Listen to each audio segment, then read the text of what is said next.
Hello. Testing. Get here and get cozy. It's tea time. Let me make sure I am live as well. Let's go here. Yes, we are. Great. Well, greetings to the saga lovers and welcome to our saga reveal. I am your host, Mademoiselle. Please hit the like button, subscribe for notifications, and share with others. Get cozy here. We are live, okay, guys? So let's chat and gab here. And never forget that this channel is just for commentary and entertainment only. And we are cooking today. We are cooking with Pierre. All right, guys, let's go. Let me get this ready. Here. Cooking with Pierre today. I want to go back to the November 5th Q unanswered question period. That's it. Let's go to November 5th. Remember, at the 5th of November, the 1 year anniversary of the channel. All right, so welcome home. We are on the tube and live, and we're going to be cooking with Pierre today because Pierre has been cooking in Parliament, and we need to go and find. Oh, sorry. Let's go back and put the sound here because Pierre has been cooking, and we need to go and dissect the cooking that happened in Parliament. And I'm talking about cooking. We're cooking the books. The Canadians' taxpayers' book gets cooked. All right, so we are on. Let's listen to this, but hold on. Questions was, is this pipeline going to... Let's get out of here for 1 second. We'll be right back because we are cooking. Oh, yeah. My apologies. A wrong screen. Let's go find the right one. Share it here. So question period. There we go.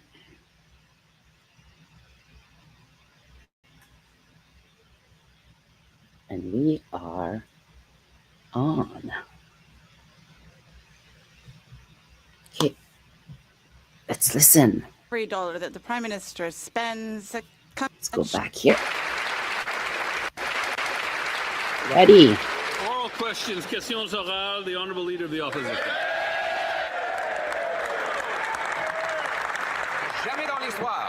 Never in history has a budget ever forced Canadians to pay so much for so little. Every dollar that the Prime Minister spends comes out of the pockets of Canadians. He has broken his promises. He promised to spend less. He's spending 90 billion more net. That's $5,400 per family. He doubled the deficit of the Trudeau government, and he has added more debt than in any other year other than COVID years. Why is he doing this when Canadians cannot pay their bills? He's paying them to pay even more. Than COVID, guys, time. Right Honourable Prime Minister. Mr. Speaker, Canada is in a solid budgetary position.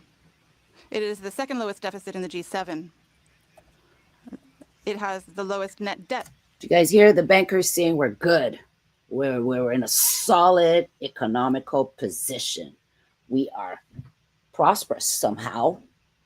In the negative prosperous, guys. In deficit, in debts, we are prosperous. Yeah, for sure we are prosperous. Yeah, we're growing our debts. Thank you, Mr. Banker. Obviously, this is what banks usually, are there for. To get bigger and bigger and bigger. but not a government.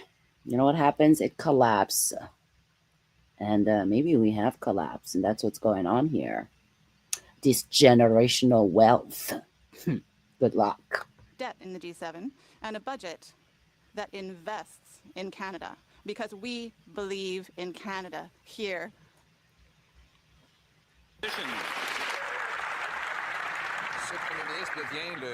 This Prime Minister is becoming the most expensive Prime Minister in the history of our country. In fact, it is bankers who are profiting, and Canadians will have to pay $55 billion on the interest of the national debt, and that is more than we are spending on health transfers, and it is more than the government gets from the GST. Every cent that Canadians pay in sales tax is not going to doctors and nurses, it's going to bankers. Why did the Prime Minister send healthcare money to bankers? Not to building houses. Prime Minister. To bankers. Speaker, the debt burden right now is lower than it was when the government was conservative, and that is true. It's lower than when the conservative government was in power. Second, we are investing in Canada, and we are protecting healthcare transfers and money for education and for social programs sent to provinces. Never before have Canadians had to spend so much to get so little.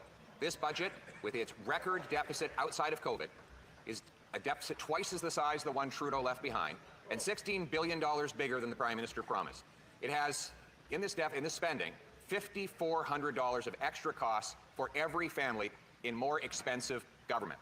While Canadians are already unable to eat, heat, and house themselves, why is this Prime Minister's costly budget making them pay even more?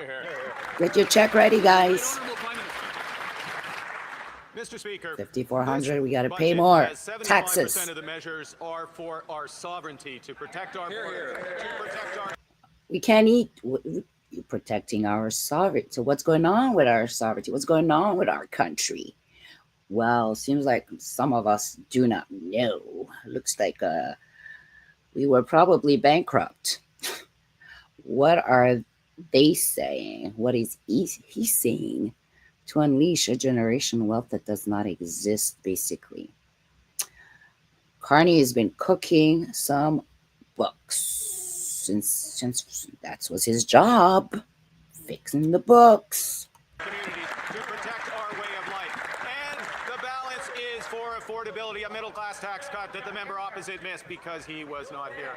Mr. Speaker, this budget invests in Canada at twice the rate as any budget during this millennium. We believe in Canada. Hear, hear, hear. The Honourable Leader of the Opposition. It is twice as expensive as any other budget, and it makes generational debt. And speaking of sovereignty, what about food sovereignty, Mr. Speaker? The Prime Minister's budget increases taxes on food production, with the industrial carbon tax on farm equipment, fertilizer, storage bins, and food processing plants. Sylvain Charlebois, Canada's food professor, says it is arguably the most damaging aspect of the Liberal carbon tax. It is a tax across the supply chain that undermines the competitiveness of our agri-food sector. Why is the Prime Minister threatening our food sovereignty and driving up our food prices? Oh yeah. Get ready, guys. Mr. Speaker, in the spring, this government removed... Let's see him again. The Right Honourable Prime Minister. Mr. Speaker, he's annoyed. Mr. Speaker, in the spring, this government removed the divisive consumer carbon tax, and that has a consequence. That is a consequence for any business, any farm that emits less than 50 kilotons, which is every farm across this country. Mr. Speaker, the Canadian Climate Institute has done the analysis, and the impact of the industrial carbon tax on inflation is zero. Zero. We're gonna get to it, guys. The zero here. Apparently, the Prime Minister is still under the misconception that Canadians don't use steel. You remember that interview when he told CTV? He asked the CTV interviewer, "You don't use steel, do you, Steve?" Well, of course, farmers use steel in order to produce their food, in order to store their grains. Processors use steel in the apparatuses of their conveyor belts. The tax on fertilizer and equipment drives up the cost of food, not according to Conservatives, but according to Sylvain Charlebois. So is the Prime Minister going to tell Canadians that an industrial carbon tax on Canadian farmers is not driving up the price of... Apparently, he's saying, let's see what he says again. Mr. Speaker, the impact of the industrial carbon tax on food prices in Canada is approximately zero. Zero. Honourable Leader of the Opposition. Hold on, guys. Let's find out. Still thinks we use zero steel, Mr. Speaker. But on another subject, unfortunately a much darker subject. Last week, the Supreme Court ruled that a We'll be back, one-year guys, prison to that sentence one. was too much for possession of child abuse and exploitation materials. That sentence was already far too low for the two dirtbags who had literally hundreds of impressions and videos of children being tortured. Will the Prime Minister do the right thing, invoke the notwithstanding clause in order to put the rights of children ahead of the rights of those who abuse them? Should be. Protecting the innocents. Mr. Speaker, I'm sure I join all members of this House in condemning the exploitation of children as the most reprehensible sorts of crime. Mr. Speaker, that is why this government will be bringing forth legislation to combat these crimes, to penalize those who are responsible. That works within our Constitution. We'll see that. The honourable member for Belleuil-Chambly. Let's go.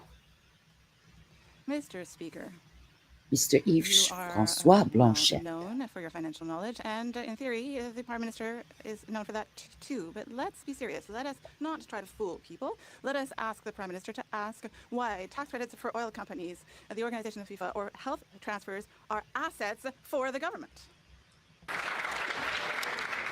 Assets. The Right Honourable Prime Minister.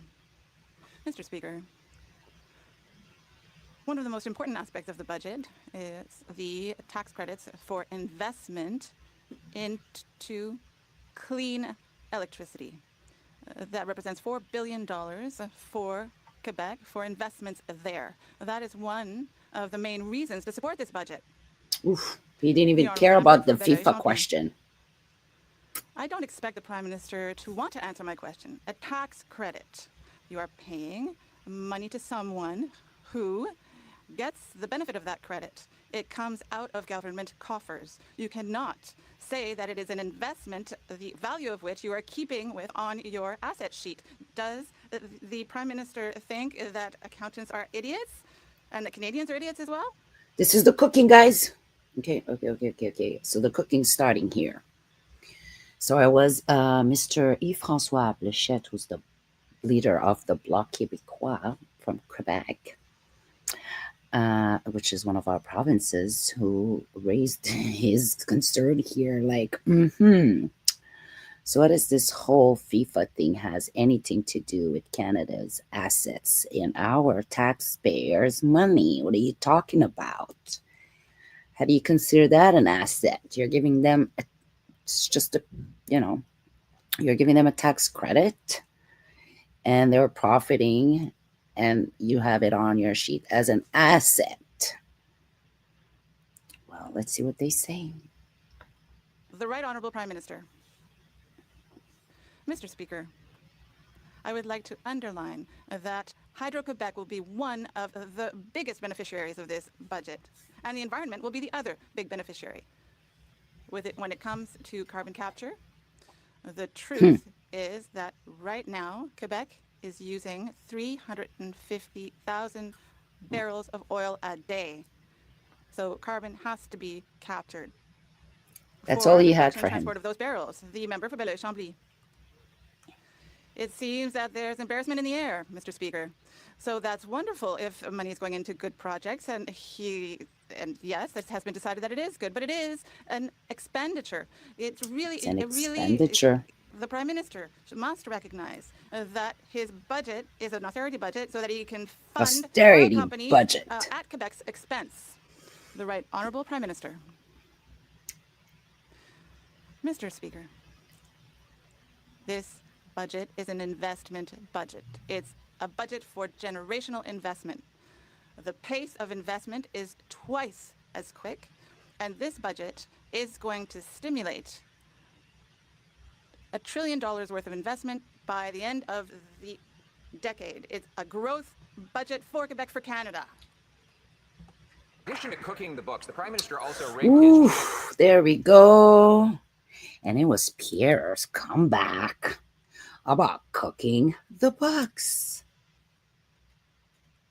Let's go. Let me just slow that one part down for us. Here we go. ST rebate on addition to cooking the budget for Quebec for Canada. In addition to cooking the books, the Prime Minister also In addition to cooking the books. In addition to cooking the books, the Prime Minister for Quebec for Canada. Ooh. In addition to cooking the books, the Prime Minister also rigged his GST. In addition to cooking the books, the Prime Minister also rigged his GST Well, looks like Canada needs to listen to these debates. Because in addition to cooking the books, you won't be able to buy a home that is not brand newly built under the tax credit that they have out there, where all the homes that's out there are already built. Here we go. We are cooking the books and not helping you to buy a home. And it's not going to be cheap to make you build a home. So here we go. It's a growth budget for Quebec for Canada. In addition to cooking the books, the Prime Minister also rigged his GST rebate on housing to make sure you heard it, guys. 95% of home buyers would not qualify for any break at all. Zero, zip, zilch. And the Prime Minister, meanwhile, puts a new rising tax on steel, aluminum, glass, cement, concrete, all the things that go into making a home. In other words, the industrial carbon tax is a housing tax. With Liberals already having doubled housing costs, will the Prime Minister axe the industrial carbon tax so Canadians can afford a home? The Honourable Government House Leader. Mr. Speaker, once again, the leader persists and doubles down. Looks like Carney ran away. Imaginary taxes that exist only in his head and on the talking points that he hands out. What I will tell you is this is a budget where conservative-minded voters, people who think of voting conservative in elections, you know what they like about it? They like the hope. They like the ambition. They like the economic growth. They like bringing this country together from coast to coast to coast to invest in our potential, to invest in our young people, and to grow this country to be the best in the G7. We all got lost here. Sit down, Mr. McKinnon. Sit down, sit down, sit down, please. Okay. Mr. Speaker, he says it's imaginary, but it's in his budget. Does that mean the budget is a fictional document? Here it is on page 106, strengthening the industrial. Okay, guys, so this is where I wanted to stop because I have the PDF. I got the PDF. Let's go find it here. Stop sharing. And we are going to go and read it. Where's the PDF? Budget right here.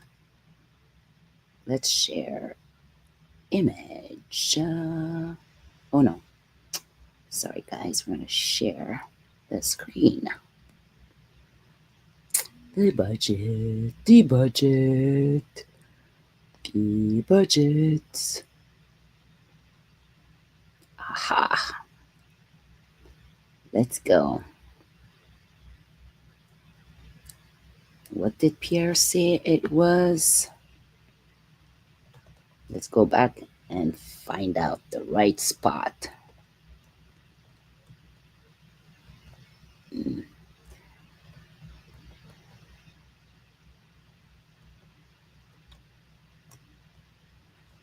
Where is it? Let's go back here. Question period. Video.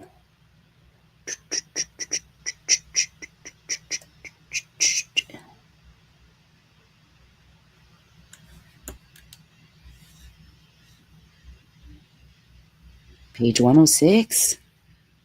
Strengthening the industrial. Okay, let's go find it here. Alrighty. Lowering our emission is critical. Let's full screen. Full screen. Oops. Hold on, we're gonna make it. We're gonna fix the zoom.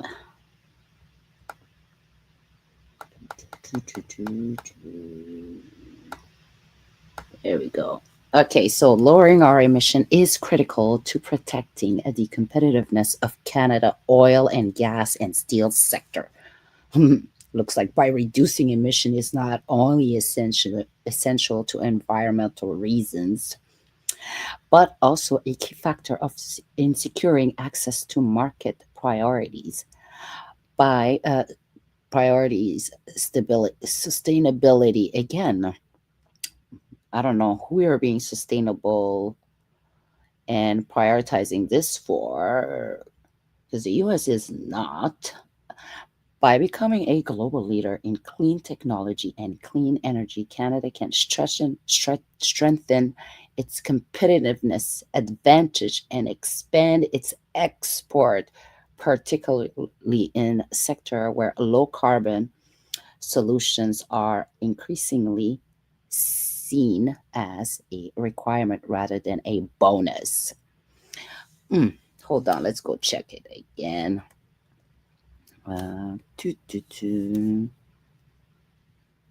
Here. Strengthening the industrial. There you go.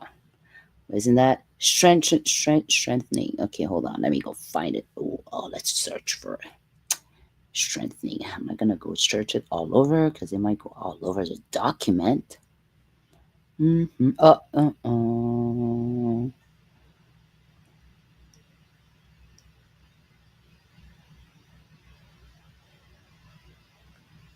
I guess we're gonna go back up and finish it here. Strengthening.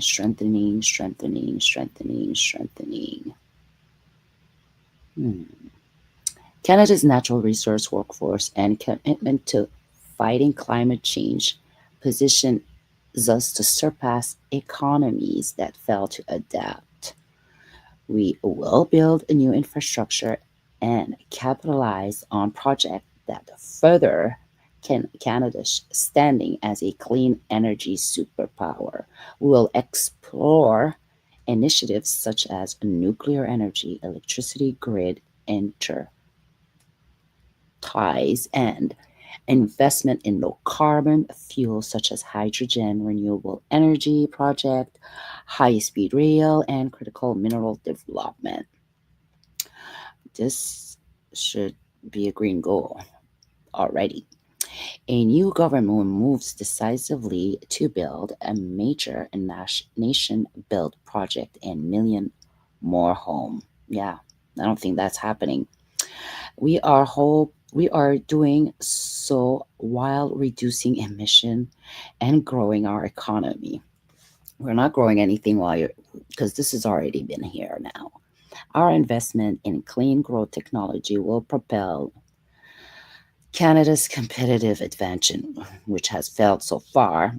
For example, the Darlington nuclear power project. That's because you have nothing else to do, and this is one of the easiest ones for you to do. But you could have just opened a new one instead of use an old one.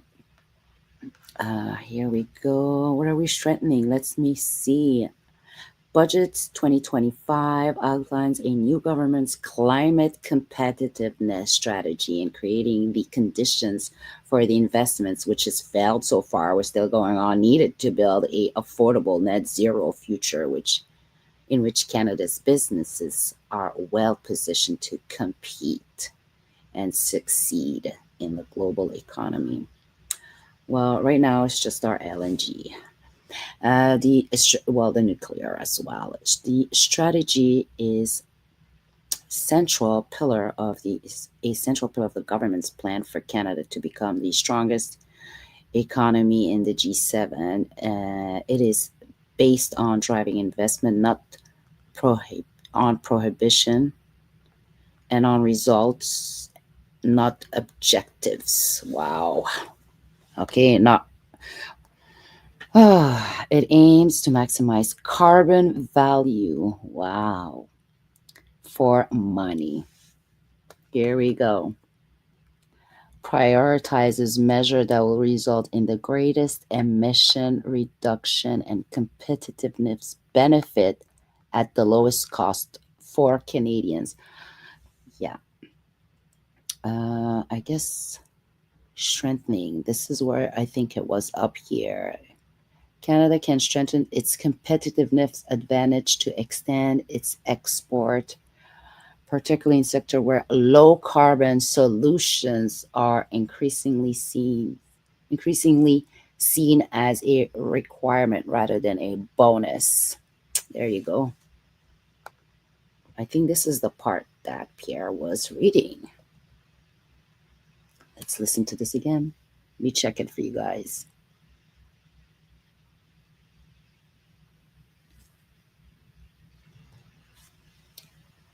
Something, hold on, strengthening the industrial something.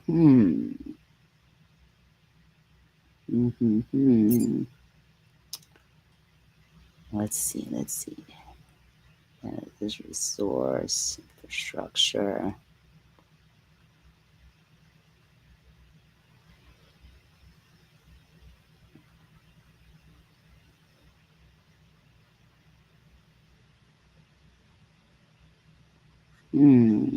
Strengthening industrial carbon tax pricing at page 106. Oh, there we go. Okay, go. Industrial carbon pricing drives investment to reduce emission and build the competitiveness of Canada's business. It is expected, oh my God, that's what they're saying, to deliver more emission reduction than any other policy, with negligible impact on affordability for Canadian. With a negligible impact on affordability for Canadian. This is not good. However, carbon markets are not functioning as well as they should be. The government will improve the effectiveness of the carbon market to provide confidence that credit price will be predictable and sufficient to support clean growth investments without adversely affecting competitiveness or leading to carbon leakage. It is right here, guys. It's not imaginary. Improving the effectiveness of industrial carbon pricing will ensure every dollar spent delivers a maximum impact. Industrial carbon pricing rewards innovation and spurs investments in clean technology, helping Canada's industrial sector to grow and compete, which we are not competing right now, and we are basically not growing. We actually are losing businesses. To improve the effectiveness of Canada's industrial carbon pricing system, the government will take the following actions. Develop a post-2030 carbon pricing trajectory. So the government will engage provincial and territory governments in setting a multi-decade industrial carbon pricing trajectory that targets net zero by 2050. Setting a long-term trajectory will allow businesses to make investments decisions with confidence now and into the future. There is no confidence now. Nobody knows the future. Securing Pan-Canada agreement on this trajectory will increase certainty, fix the benchmark, and improve the backstop. The government will improve its application of the benchmark, the tool that ensures all PT industrial pricing systems are harmonized across the country in providing a common strong price signal.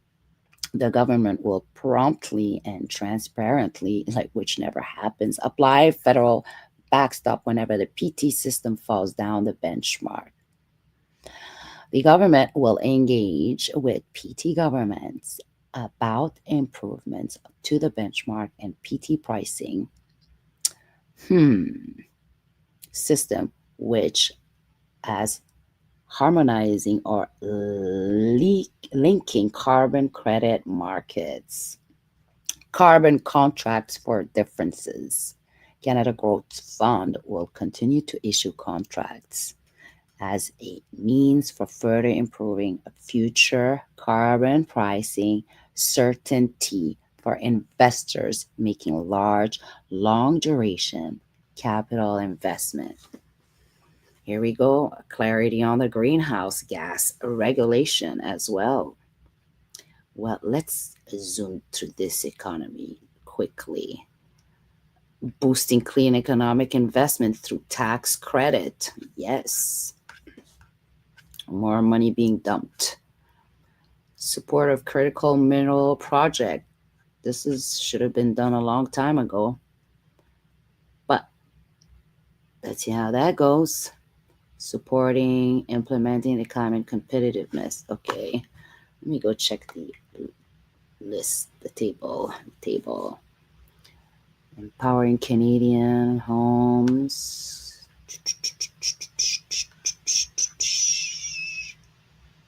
Broadcasters are protected here. Artists and creators. Defending our sovereignty, borders and communities, financial system.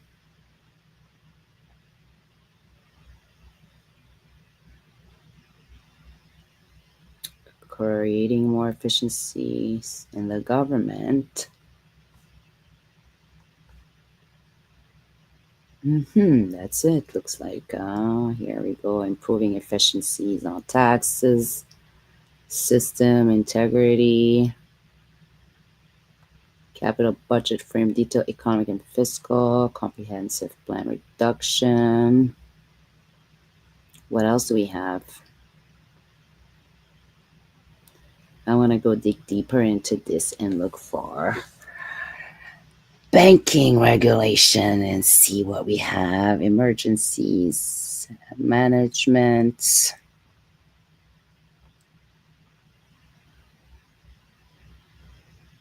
Federal law enforcement, financial crime agencies.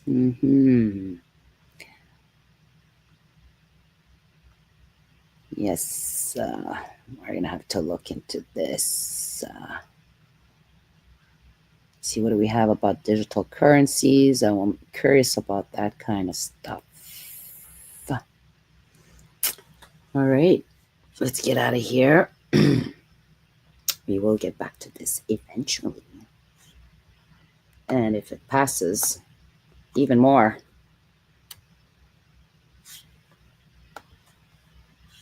So this was Pierre. So let's finish this one.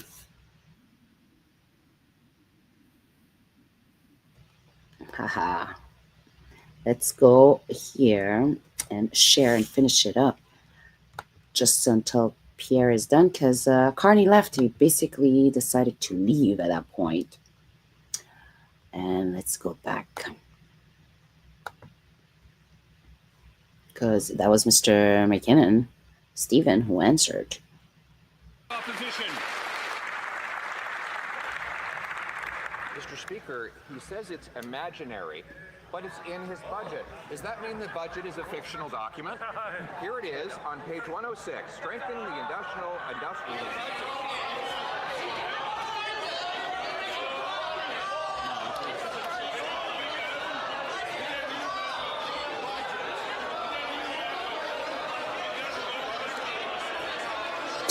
It's a commotion here. He's not allowed to read from the budget book from our Prime Minister. He's cooking the book. Told us earlier, guys.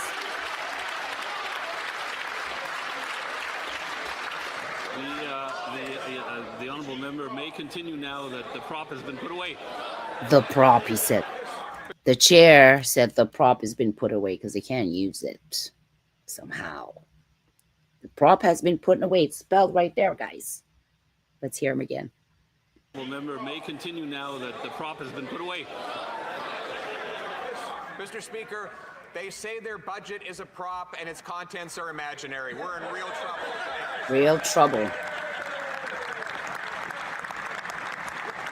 Yes, we are in real trouble. Homes take steel, they take aluminum, they take concrete and cement and glass. The industrial carbon tax drives all those things up with our youth unable to afford homes. Why don't they get rid of this tax so that we can bring down the cost of housing? Yeah, you see, he's gone. He was sitting next to the lady in red. What this budget does, it builds communities. It builds opportunities for young people in our communities. It ties this country together in a common refrain of hope and optimism and investing in ourselves. We're going to be investing in new homes. We're going to be investing in housing for young people. We're going yes, to Mr. build it with that McKinnon. Canadian steel. We're going to build it with that Canadian lumber. We're going to build it with that best thing that we have, that Canadian ingenuity that exists in the youngest and the oldest, the skilled tradespeople of this country. We are going to build Canada. Conservatives like that. Sit down, liberals Mr. like McKinnon. that. Let's build the country. The Honourable Leader of the Opposition. Still have. It's not imaginary anymore. After the Prime Minister's depressing speech demanding young people make more sacrifices, I think the Liberal House Leader asked ChatGPT to write him up a little poem about how he could inject hope into his message. It didn't work, Mr. Speaker. Young people need houses for them to have hope. Houses are needed to raise families. Houses are needed to build equity and collateral and credit history. But the Prime Minister insists on applying an escalating industrial carbon tax that will raise the cost of everything that goes into making a home. Everything. So with the Liberals doubling housing costs already, why won't they get rid of this tax? The Honourable Minister of Housing and Infrastructure. Thank you, Mr. Speaker. We know housing is top of mind for young Canadians, and we have heard them loud and clear. And we're not going to get any, and you know why? Because it's going to be impossible to be building new homes. It's going to be too expensive. Just ask those people and those contractors. And that's the reality. So with that, let's go to here and see what we missed. So this budget is out of control. It's 73 up. It's going to bring us to $78.3 billion deficit. And nobody is happy at this moment. And we don't know who's this generation wealth is going to be bringing opportunities to, but it's to be find out. So let me share here my screen. And not much has changed with this Carney. It comes, so boring. Let's find out what's One going of my on with questions- Carney.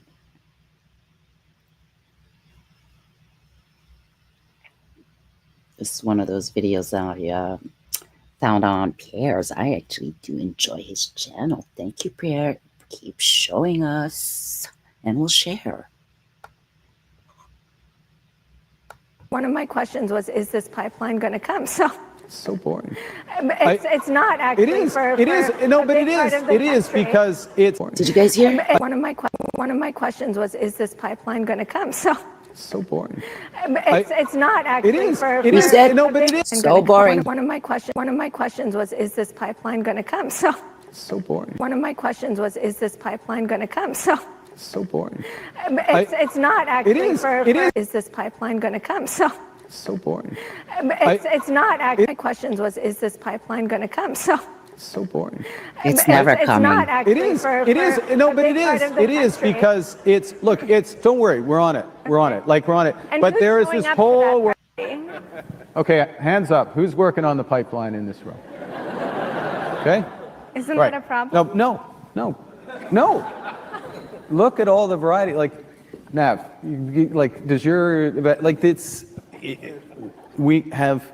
Yeah, if there's more prosperity, they'll get more cell phone services. But look, okay, so what's going to drive, one of the things with, yeah, don't worry, we're on the pipeline stuff. Danielle's on line 1, don't worry, it's going to happen. But it's not happening, guys. Something's going to happen, let's put it that way. Something. Very good negotiating by my perspective.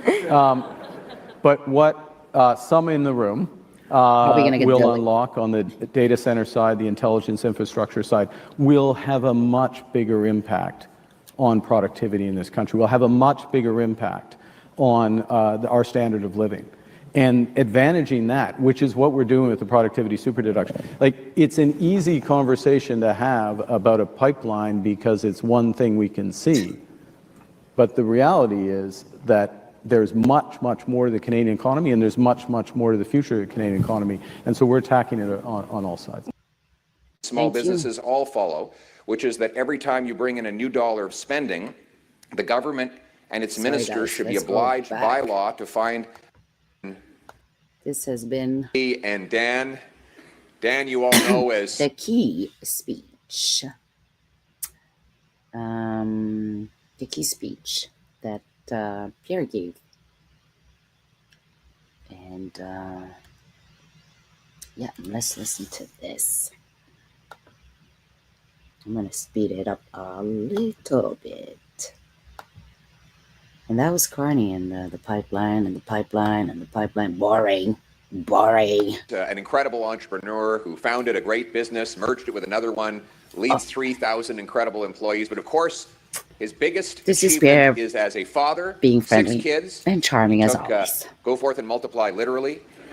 And recently, listen, guys, it's not my fault y'all voted for Carney. He has no charm, no heart. He is just cold as a brick. You know, you guys getting the carnage. I would have preferred a family-friendly face. You guys wanted a banker. I wanted somebody who knew Canada. So guess what? For me, he is the best person that we could have had in our country at this moment. But unfortunately, it seems like there is a reason why things are like this in life. And until we all get on a page, or majority of us, like always, get on the same page, we will be stuck with a Trudeau 2.0, Carney's carnage. Alrighty? So, let's listen to Mr. Pierre Poilievre, who is way more interesting to listen to, who is way more clear about where Canada should be, who is way more in tune with our beliefs, our culture, our people. To be a career politician is it's not a job, it's more of a vocation. Some people is just a job, and we can see for who it is just a job, and we can see the ones that want to work for the people, and the one that wants to work for their pockets. So when you have somebody who's always want to be with the people, you know, he wants to work for the people. And then when you got the banker who's been all around the world about money and friends and contacts, well, it's about his pocket. And he has a big pocket. And by the way, all of us have a piece of that Brookfield because our CPP has shares of Brookfield. Or Brookfield. Yes, so, yes, remember, there's a reason why we bought some shares. Looks like whoever's holding our portfolio, we all have shares of Brookfield. And God knows what else. Let's go. there was a tense moment after baby Sadie was born. She came out and the dreadful silence. No cry, no murmur, no nothing. And Morgan and Dan didn't know what was happening. The doctor said, "Don't worry, I know exactly what to do." He picked up baby Sadie and whispered something in her ear, and out came a roar, as if from a lioness. And the baby went on to cry for hours and hours without stopping.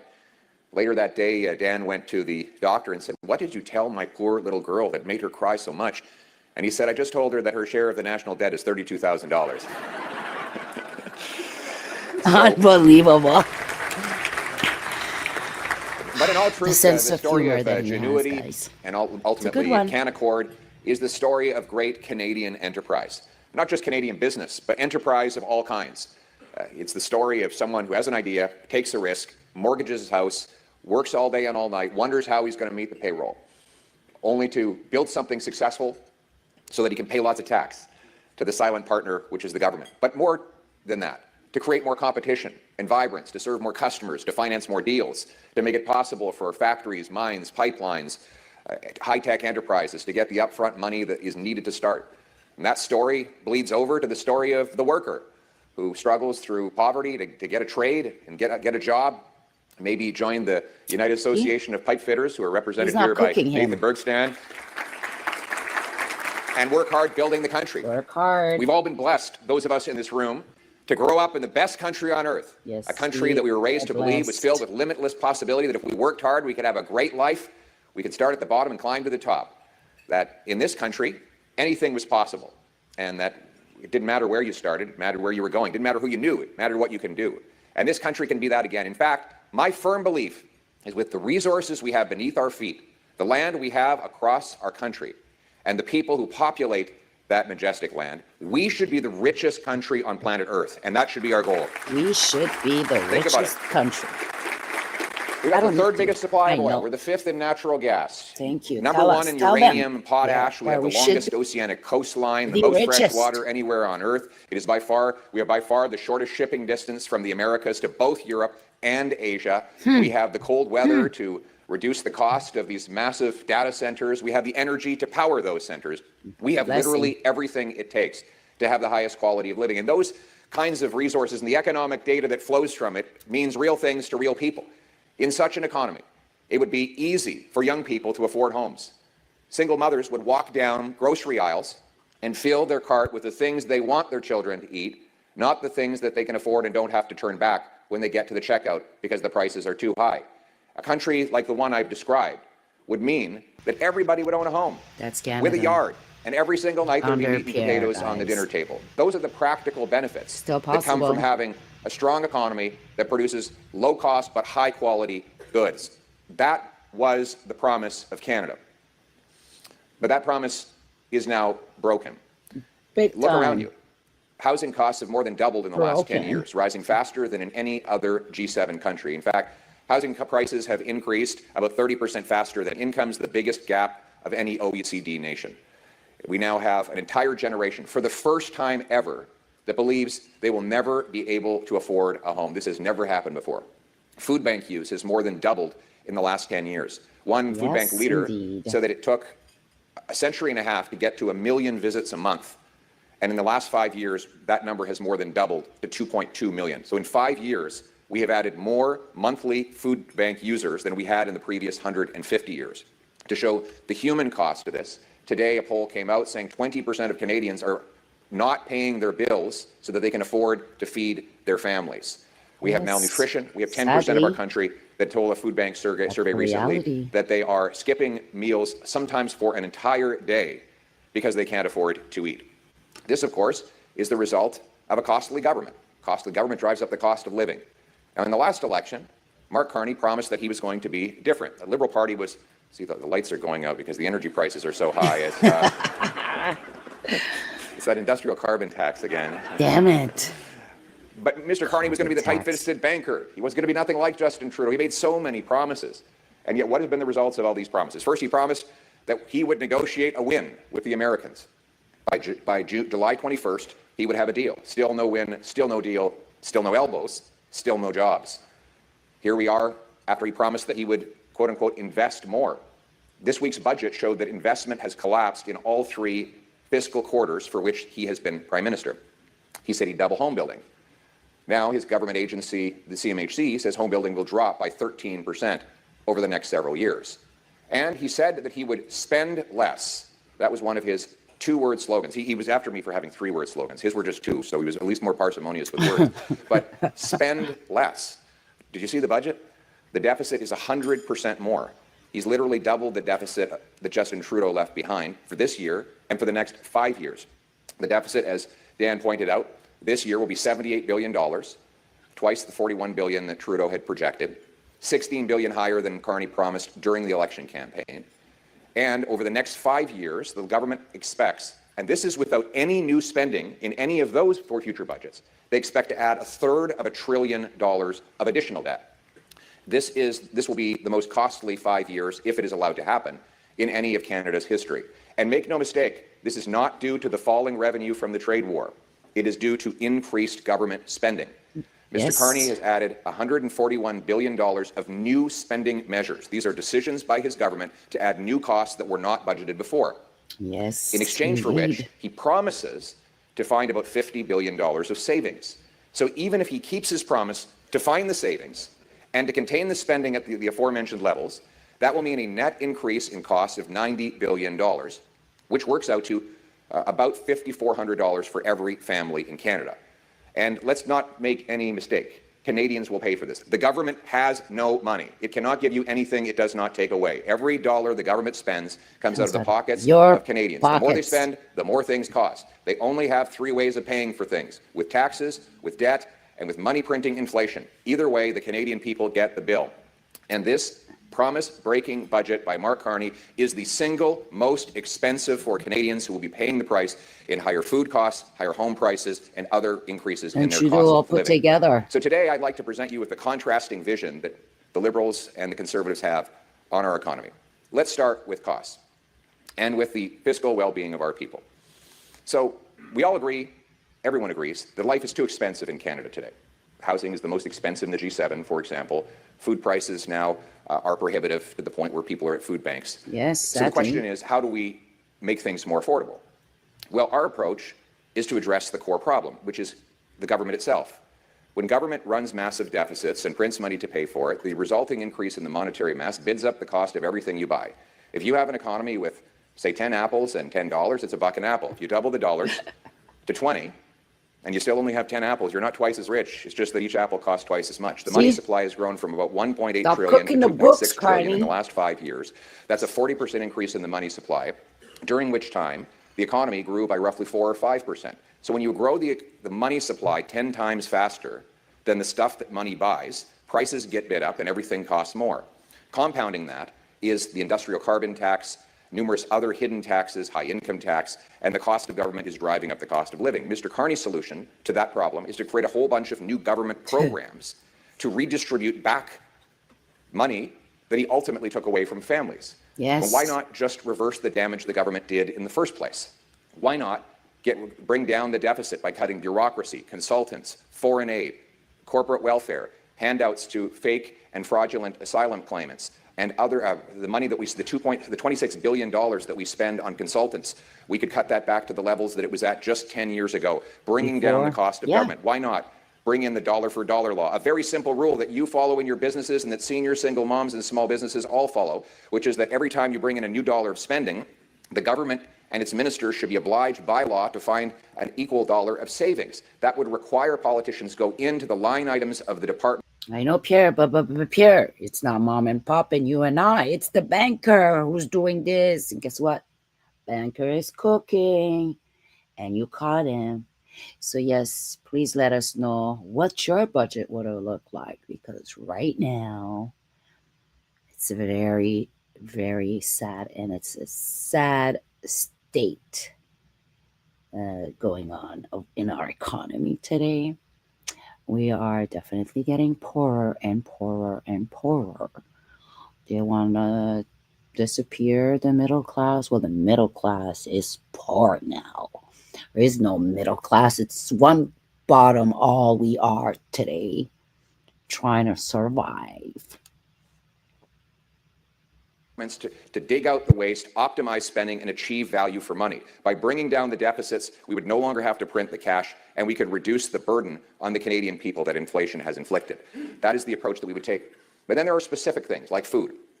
There are at least 3 hidden food taxes that are already ballooning the cost of living.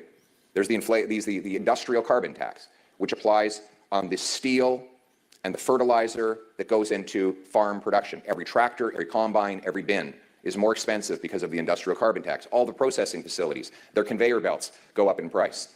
The fertilizer is hit with an industrial carbon tax. That then gets passed on to the food buyer at the grocery store. Then we're taxing the fertilizers, guys.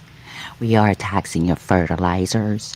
That manure is getting taxed. And that is something else. And yes, oh yeah, don't worry, that smell out there is getting taxed.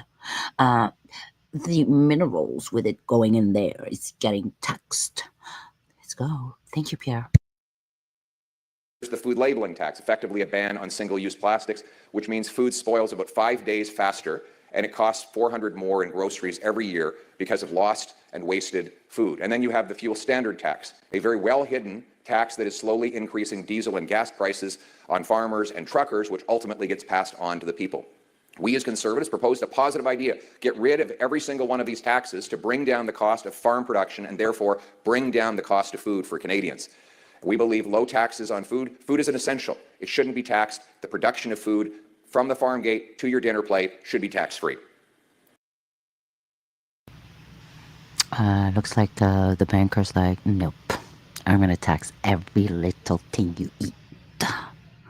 I got the manure, guys. You think what? I'm not going to tax your apple seeds. I'm not going to tax. I'm going to tax everything. I'm going to tax you too. Flushing in the washrooms, guys. That's Carney's carnage, right? Next, homes. Why is it that we have such expensive homes? We have by far the biggest land mass on which to build homes. We have 10 times as much more land to build on per capita as the next closest country. So why is it that housing is more expensive by far in Canada than any other G7 country? Why is it that Toronto and Vancouver are the most expensive markets in North America? We're in the south of the border. They have more income, more people on a smaller landmass. In other words, more demand and less landmassed supply, and they pay 25 to 35% less for a home. The answer is we can't get housing built in Canada. Government blocks home building and then subsidizes home building. This recent budget, let me just read directly from Build, the Build budget commentary. Build is a local association, I think based out of Toronto, that actually builds homes. What was once a promise to deliver 500,000 new homes annually has now become a plan that will cost 100,000 jobs. Canadians are facing the prospect of a worsening crisis that will impact housing supply, employment, economic activity, and ultimately middle-class families. Now, the government in this budget only increased housing costs by keeping in place the hidden taxes that drive up the cost of producing a home, and by offering a tiny and circumscribed rebate. What do we see from the horse's mouth? From the people that are building the homes are saying it. Seems like he's definitely going to be cooking all kinds of cooking. Well, Carney is here. You guys better be ready for the carnage, because we don't want to be prosperous. Well, we're going to be extra poor and poorer forever. Okay?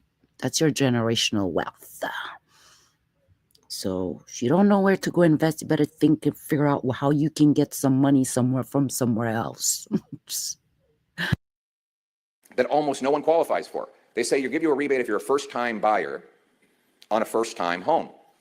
But first-time buyers don't buy new homes. They buy resales because resales are more affordable. So 95% of home buyers will not get a penny from this rebate. You need to make the rebate available to all home buyers if it's going to count. And then we need to team up with the provinces and the municipalities to lower their home building taxes. In Ontario today, a third of the cost of a new home is just taxes. Another 20% is delays, consultants, lawyers, accountants, and others who don't actually swing any hammers or frame any housing. No. They simply add new administrative costs. More money from a new home today goes to bureaucrats in offices rather than to carpenters, electricians, and plumbers who actually build the homes. Mr. Carney's solution to too much bureaucracy blocking home building is to create another bureaucracy. a new government agency in Ottawa that is supposedly going to build homes. There will not be a single carpenter or electrician who works in these departments. It will just be more bureaucrats adding new layers of bureaucracy. What we need to do is cut the bureaucracy, eliminate all taxes on home building, and use federal infrastructure funds to incentivize municipalities to cut development charges, wait times, and free up land so that we can build more homes for our kids. Then we go on to the issue of economic sovereignty. We have, of course, as I mentioned, the most resources in the world, but we can't get them to markets. And the biggest market to which we get them has a near monopoly on our most precious and, just in terms of dollar value, our biggest exports, oil and gas. Now, why is it that we don't have pipelines and more LNG plants on our coasts?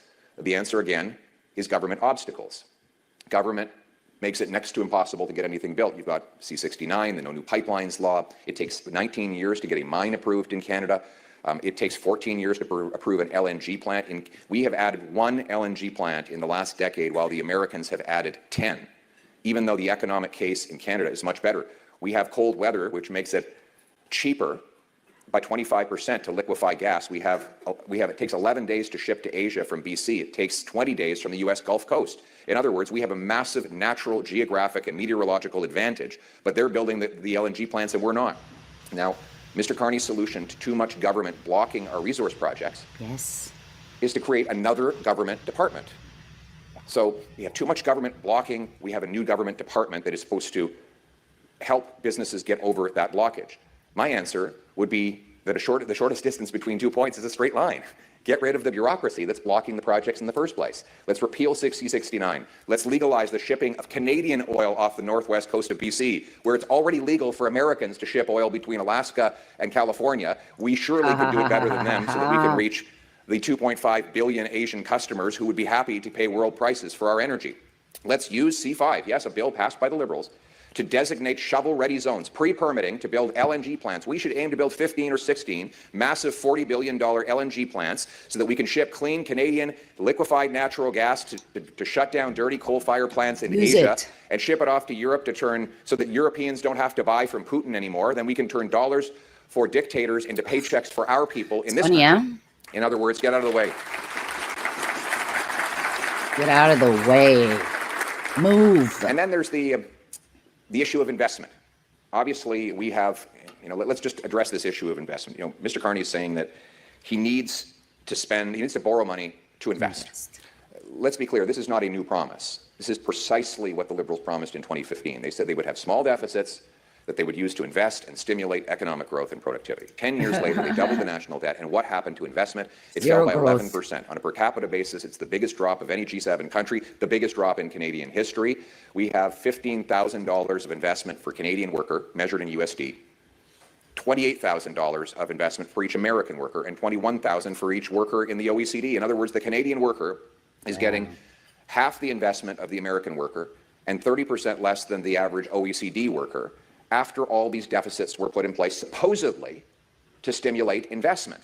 And as I said, since Mr. Carney got in, investment has collapsed. Why is it that deficits don't lead to investment? Because very simply, everything comes from somewhere. When you borrow money out of the economy, you create an opportunity cost. The money that is lent to government for new excessive spending is money that will therefore not be invested in building a new factory, mine, pipeline, R&D facility. It's called the crowding out effect. And we saw it most prominently in Israel, when they had huge deficits in the 1990s and investors could just sit back and buy bonds and get 6% with almost no risk. When the government reversed the policy, balanced its budget, the investors had to invest in productive enterprises, so they created the startup nation, the most technologically advanced nation on planet Earth.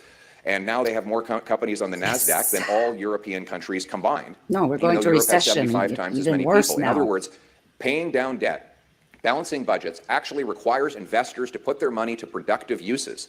If you allow huge deficits, all you do is cause malinvestment. You borrow the money out of this part of the economy, the productive side, and you spend it into this side of the economy, the unproductive governmental side. We don't need to redistribute more capital from private sector to government. We already have too much government as it is. We need a bigger, more robust, free enterprise business sector in this country. And that's what a balanced budget allows.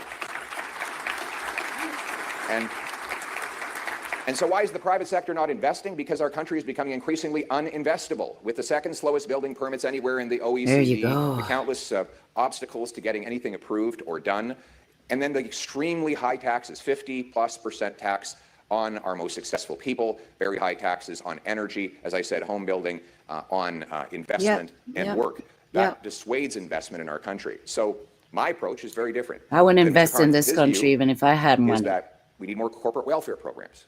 So he punishes businesses with red tape and high taxes. Then he wants to create new government programs to subsidize those same businesses. So he blocks the business, then subsidizes the business. My view is, let's do neither. Let's stop blocking our entrepreneurs. For example, why not get rid of the capital gains tax for any proceeds that are reinvested here in Canada? That would create an economic boom.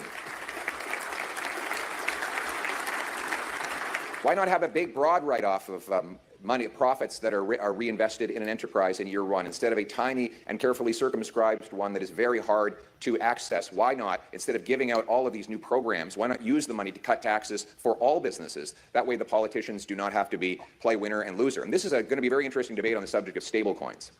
The government did, to its credit, put a section in its budget book describing a plan in the future to come up with a stablecoin framework. Our view is that this must be a policy that leads to more competition and choice and lower costs for customers and vendors. It should not be used to further concentrate power in our payment systems or to create a central bank digital currency. Our view is that our system of payments is extremely slow. It takes multiple days to clear a transaction, and it costs 2 to 3% for the vendor. It should be a penny in a second to clear a transaction. And we will work with the government or with anybody in Parliament to make sure that the stablecoin framework that they're pushing forward leads to that extra competition and lower costs with a more smooth and competitive financial system. That is our approach on all issues. So what you really have as a difference between us, between the Carney Liberals and the Poilievre Conservatives is this, is they believe in adding new obstacles for all of you and then asking you to go to them and ask for a handout. Yes, to help you get over those same obstacles. It's like Ronald Reagan said. If a liberal sees something that moves, they tax it. If it keeps moving, they regulate it. And when it stops moving, they subsidize it. When in fact, we should do none of the above. We should get out of the way and off your back. Get out of the way and let our resource companies dig mines, build pipelines, expand ports, ship goods. Get out of the way and off the backs of our home builders by making home construction tax free and quickly approved. Get out of the way and off the backs of our farmers and food processors to drive more food production. Get out of the way and off the backs of our entrepreneurs so that they can invent more, create more, and achieve more. We should be a country that honors and liberates the energies of all of our workers to produce affordable goods. Because the single most important thing right now for our country is to make life affordable for our people. And the only way to do that is to stop creating cash and start creating more of the things that cash buys. With a big, open, free enterprise economy that rewards hard work, honors achievement, celebrates entrepreneurs and success. Because this should be a nation where anybody who works hard can achieve their dreams, where we are sovereign and strong and we can stare down tariffs from any nation because of our economic strength here at home. A nation not of gatekeepers and brandies, of rulers and rule makers, of tax collectors and toll masters, but instead a nation of entrepreneurs and explorers, artists and adventurers, pioneers and patriots, workers and warriors, all united for the promise of this country that anybody who works hard gets a beautiful, affordable house with meat and potatoes on the dinner table every night, on a safe street, under our proud flag, united for our home and native land. Thank you very much. God bless Canada. Thank you. Thank you, Pierre. Thank you. So it looks like he's going to have a little press conference with the guys here for the Club of Canada. And with that, we are going to end and maybe be back tomorrow. That would be nice. And then I can go through the big, bright future that Pierre wants to do and offer us.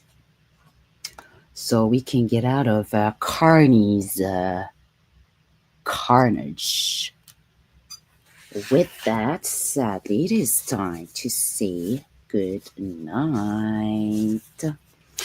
And thank you for joining me on the Saga Reveal. And I want to personally say thank you for hanging out with me. I am your host, Mademoiselle. See you same tube time, same tube channel. Good night.